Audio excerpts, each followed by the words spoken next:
I am so out of depth making this video. Seriously, I'm barely on 750 subscribers and this guy's more than 10 million. Hi, I'm Mrwhostheboss, and a few days ago, I watched a video made by one of my favorite YouTubers, Mrwhostheboss. He made a video about how scamming techniques are used in video games and had a very big focus on Pokémon Unite. But he didn't paint the full picture. The more that I thought about it, the more that I thought that his critiques was very misinforming. Now, to give you some background on me, I do play Pokémon Unite, and I think it's an alright game. Some things about the game is great, such as the combat mechanics. In fact, I think every Pokémon game should have the same combat mechanics. But other things are not so great, such as the wait time to get into games. So this game obviously has some good aspects and some bad aspects. So why did I have such a problem with what Mrwhostheboss said? I started losing. Like, a lot. I started to realise that this game was less about skill on the battlefield. The combat is effectively just mashing your different attacks as soon as they become ready to use. It's more about how strong you make your Pokémon before you step foot on the battlefield. So the reason that he began losing is because he isn't that skilled at the game. If your idea of the game is less about the skill on the battlefield and mashing your different attacks as soon as they're ready to use, of course you're going to be shit and lose a lot. Playing a game against real people will show you what you need to work on and how you need to play if you want to successfully keep playing. There are a whole lot of Pokemon with a whole lot of moves, as well as a whole team around you that lost with you. If you're constantly losing, chances are you aren't doing something properly. See what other people are using so you can adapt properly and have better chances of winning. This could be by using a completely different Pokemon or completely different movesets. I personally use Alolan Ninetales as one of my Pokemon, and I tend to pick the move Aura Veil as one of my moves. Because once inside the veil that you shot, opponents' attacks become weaker and my speed and attacks become stronger. Just being around this Pokemon even freezes opponents randomly. Kill him, kill him, kill him, kill him, kill him, kill him.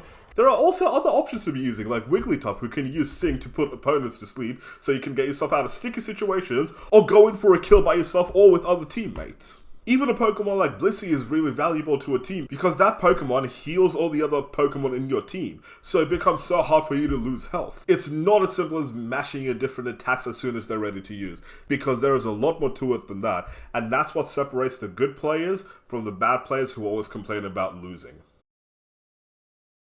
Mrwhostheboss outlines that he bought 3 different Hell Items for his Pokemon, and that he thought it would prepare him to go into battle as a stronger competitor.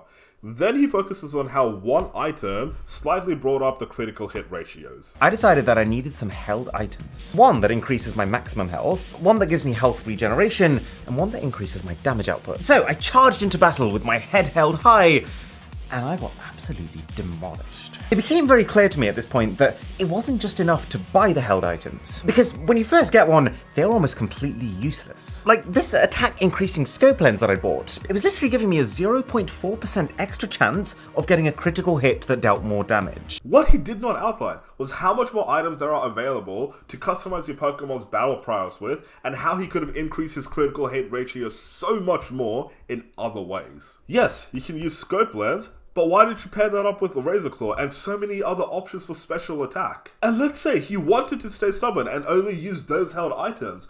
Well, nowadays you got emblems that improve so many aspects of play even more. Like honestly, stop trying to be good at everything and focus on one thing at a time, my friend. The idea that is spreading is that one item will increase one attribute and you have to get that one item to the highest level possible. But that's missing the mark because there are so many items that do the same thing. Before you make a purchase, you can do research in so many different ways. Whether it be first-hand research by trial and error, second-hand research with sites like PokemonUnite.gg, or even utilizing the tournament mode with your friends where all Pokemon are available and all items are full level at no extra cost. Seriously mate, you were playing for 3 weeks. That's like joining a rugby club and having low-grade mouthguards and shoulder pads and complaining that it's a bad sport, when you are the one who prepared for it properly.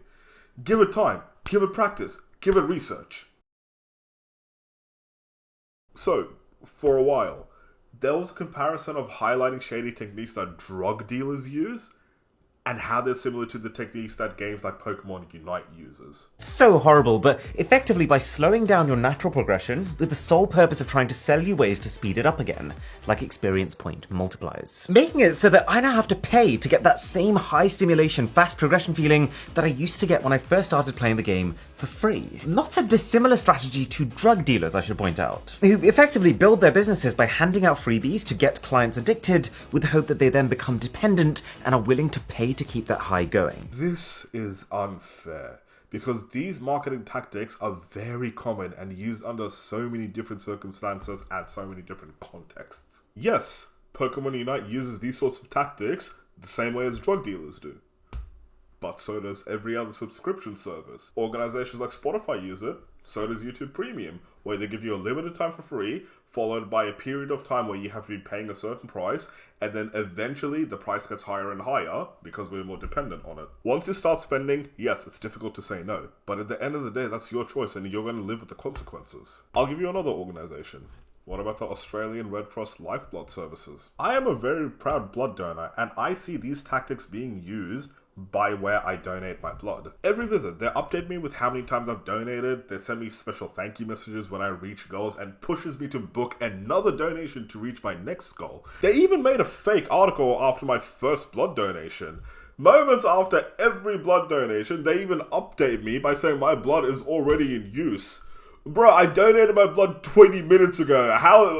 The hospital's 40 minutes away. How is it already in use? Not to mention how after 10 donations of whole blood, they try to start to get you in weekly to give white blood cells. But these are tactics to keep you motivated, and these are tactics to keep you inspired. These are tactics to hook you in. And with that in mind, do we compare blood donation organizations to drug dealers too now? I know my example just went out of hand, but so is the comparison of Pokémon Unite and all those types of games to drug dealing. Picking and choosing common marketing techniques and common marketing tactics the way Mrwhostheboss did, and comparing the worst of the bunch to games like Pokémon Unite is not fair, and it does not paint an accurate picture of what's actually going on.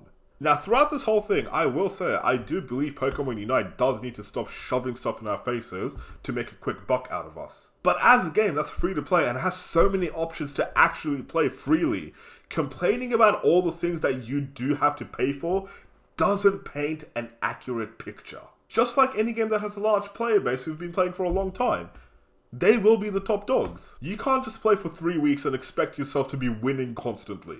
That takes time and effort, and that takes a lot of work. You have a practice arena, you have tournament mode, you have standard battles too, which don't have any ranking aspect to it, as well as a variety of game modes which require you to spend no money at all to win. Just requires skill. I've been playing Pokémon Unite for almost a whole year now. Have I been playing every single day? No, I have not. But I do solemnly believe that if I verse people in the same rank as me, with a good team around me, I will be winning. Have I spent money on this game? Yes, but nowhere near as much as you, Aaron. I spent time trying to use different moves, different items, with different emblems, with different friends who are more experienced than me. But the point of the matter is, no matter how much you spend in the game, if you're not good at the game, you're not going to win. I hope Mrwhostheboss never sees this.